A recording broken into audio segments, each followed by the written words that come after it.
بہت سارے دیندار لوگ جو ہیں وہ بھی اس معاملے میں غلطیاں کر چکے ہوتے ہیں. بعد میں جب ان کو ریئلائز ہوتا ہے تو ان کو احساس ہوتا ہے. لیکن آئی تھنک سب سے کامن تو ہم کو جو پتہ ہی ہے کہ لڑکیوں کا حصہ نہ دینا.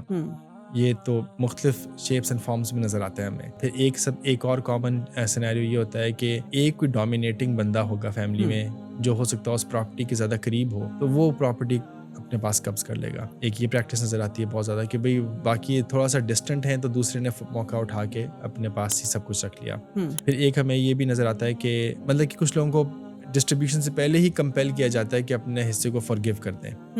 کہ ایموشنل بلیک میل کہ اچھا بھئی, اور بہنیں پہلے سے ہی کہہ دیتی ہیں میں تو بس بھائیوں کو دے دوں گی, اور اس طرح ہی کوئی کسی ایک مطلب ایموشنلی ایک طرح سے انکریج کر کے دوسرے کو ان کو کہتے ہیں کہ ہاں ان کی رضا سے ہی ہوا ہے. لیکن ہونا تو یہ چاہیے تھا کہ ان کو ان کا حصہ ملتا. اب وہ ڈیسائیڈ کریں کہ میں نے کسی اور کو دینا ہے, ان کو واپس کرنا ہے, کسی اور کو دینا ہے, لیکن ملے بغیر ہی پہلے یہ فیصلے کر دینا. تو یہ تو کافی کامن نظر آتی ہیں.